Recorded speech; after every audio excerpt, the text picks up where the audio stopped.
দেবিদ্বার উপজেলা স্কুলের ঠিক অপোজিট পাশে একটি রেস্টুরেন্ট আছে, যেটার নামটা যেমন ইউনিক, তাদের খাবার আইটেমও তেমন ইউনিক। আজকে গিয়েছিলাম সে রেস্টুরেন্টে, আর এখানে তাদের আউটডোরের লুকটা দেখে ভাই আমি তো নিজেই ফিদা হয়ে গেছি। মানে লুক তাদের কি বলবো ভাই, এতটুকু একটি রেস্টুরেন্টে যে পরিমাণ সাজার গোছানো করেছে এরকম করে না অনেক জায়গায়। আর তাদের আমি মেনুটা দিয়ে দিলাম, আর আমি বলবো কি ভাই, এখানে সব স্টুডেন্ট বাজেটেড বাই রেট। মানে আমি যে দেখলাম এখানে যে খাবারগুলো যে রেটে দিতেছি, অন্য রেস্টুরেন্টে বসে খেতে গেলে এটার অর্ধেক ডিফারেন্সের রেট নেই। আমি কিন্তু ভাই প্রমোশনাল ভিডিও করি না, নিজ দায়িত্বে যেটা আমি মনে হয়েছে কম এতটুকু আমি বললাম আর কি। তাদের প্রথমে মোমোটা নিয়ে নিলাম, মোমোটার টেস্টটা একটু ট্রাই করে দেখলাম।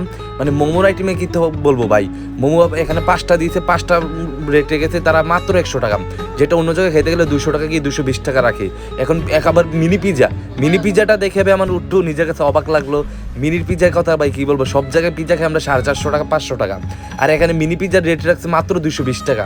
মানে স্টুডেন্ট বাজেটের কথা যে বলছে তারা তাদের মান রাখছে। আর এখানে ভাই স্টুডেন্ট বাজারে সব কিছু পাওয়া যায়। তো তারপর আমরা নিয়ে নিলাম চাউমিনটাও বলে তাদের একটা বেস্ট আইটেম বললাম, এই জন্য চাউমিনটা চিকেন চাউমিন আর কি, ওইটা নিয়ে নিলাম। এটার প্রাইস তো ভাই মাথা ঘুরানোর মতো প্রাইস, মাত্র 80 টাকা রাখছে এটার প্রাইস প্রতি। মানে এখানে চাউমিনটা ভাই ভেজিটেবল সব কিছু দিয়ে বানাইছে, কিন্তু স্বাদের কথা কি বলবো ভাই, মানে 100-100 ছিল।